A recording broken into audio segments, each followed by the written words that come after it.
تلاوت سخن دے رہا ہوں آج کے ہمارے پہلے مقرر ثانیہ الف سے محترم جناب حضرت مولانا مصعب طاہر حفظہ اللہ تعالی وہ تشریف لائے اور خوبصورت انداز میں آپ احباب کے سامنے اپنا معافی ضمیر بیان فرمائیں۔ السلام علیکم ورحمۃ اللہ وبرکاتہ۔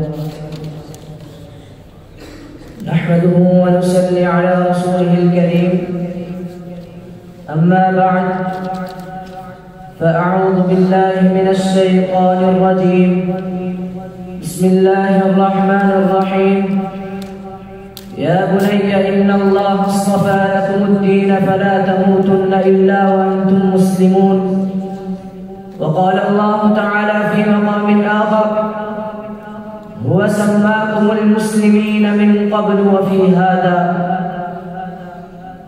عليك بأصحاب الحديث فإنهم على نهج الدين لا زال معلما وما الدين إلا في الحديث وأهله إذا ما دجى الليل البهيم وأظلما۔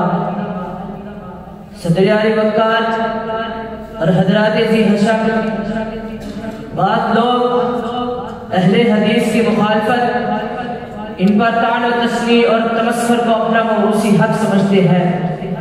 شاید ایسے ہی لوگوں کے متعلق امام احمد بن سنان الواسطی نے اپنی کتاب معرفت فی علوم الحدیث میں فرمایا تھا لیس فی الدنیا مبتدع الا وهو یبغض اہل الحدیث۔ اور آج اس قول کے مستحق جماعت المسلمین کے افراد بھی یہی نعرہ بلند کیے ہوئے ہیں کہ اہل حدیث نام رکھنا حرام ہے۔ اللہ تعالیٰ نے فرقان حمید میں فرمایا ہوا سماکم المسلمین، اور اسی نسبت سے وہ اپنی جماعت کو جماعت المسلمین سے موصول کرتے ہیں۔ سامعین ذیشان، مسلمانوں کے کئی ایک صفاتی نام ہیں جن میں اہل سنت اور اہل حدیث سر فہرست ہیں۔ اللہ تعالیٰ کے فرمان سے بھی ثابت ہوتا ہے وَلِلَّهِ الْأَسْمَاءُ الْحُسْنَى فَادْعُوهُ بِهَا، اور سورۃ الحشر کی آخری آیاتوں میں اس بات سے ثابت ہوتا ہے کہ صفاتی نام رکھنا جائز ہے۔ رحمان، رحیم، سمیع، علیم اللہ کے صفاتی نام ہے۔ حضرات، اگر احادیث نبویہ کی طرف نظر دوڑائی جائے تو دو لوگ فَدْعُوا بِدَعُ اللَّهِ الَّذِي سَمَّاكُمُ الْمُسْلِمِينَ الْمُؤْمِنِينَ عِبَادُ اللہ سے مسعودی ٹولے کے باطل نظریہ کی جڑیں کھوکھلی ہو جاتی ہیں، اور یہ بات اظہر من الشمس ہوتی ہے کہ صفاتی نام رکھنا جائز ہے اور اس میں کوئی قباحت نہیں۔ اور اب جو اس حقیقت کا انکار کرے وہ دندان شکن ہوگا۔ اسلام کی فطرت میں قدرت نے رچک رکھی ہے، اسلام کی فطرت میں قدرت نے رچک رکھی ہے، اتنا ہی ابھرے گا کہ جتنا تم دبا دو گے۔ حضرات، اب آئیے نام اہل حدیث اس بات کی طرف۔ یہ نام خیر القرون سے موجود تھا اور ہر دور میں جماعت اہل حدیث خدمت دین میں کوشاں رہی۔ امام بخاری طائفہ منصورہ کے تشریح میں فرماتے ہیں ہم اہل الحدیث۔ امام احمد بن حنبل فرماتے ہیں فَإِن لَمْ تَكُنْ هَذِهِ الطَّائِفَةُ الْمَنْصُورَةُ أَهْلُ الْحَدِيثِ فَلَا أَدْرِي مِنْهُمْ۔ امام ترمذی ایک راوی کے متعلق رقم درج ہے ابو زید رجل مجہول عند اہل الحدیث۔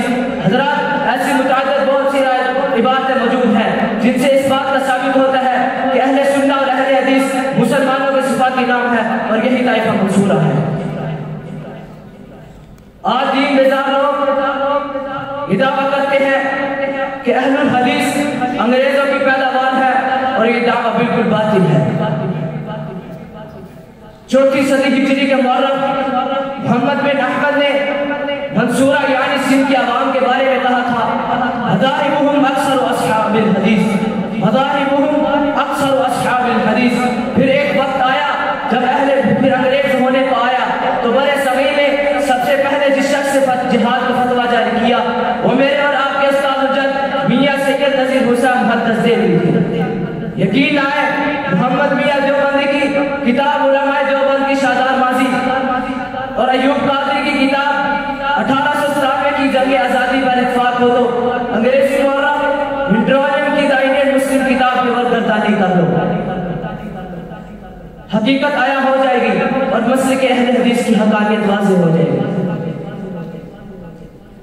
اہل الحدیث ہم یہ عزم ہے ہمارا، اہل الحدیث ہم یہ عزم ہے ہمارا، سچ شکر ہے کہ اس رنگ نے نکھارا، ہم حامل شریعت توحید ہے نعرہ، اجرے نہ دیں گے ہم ہر ظلم ہے گوارا، اجرے نہ دیں گے ہم ہرگز ہے ظلم گوارا، سینوں میں جل اٹھا ہے سنت کا ایک شرارہ، اہل الحدیث ہم یہ عزم ہے ہمارا، وما توفیقی الا باللہ۔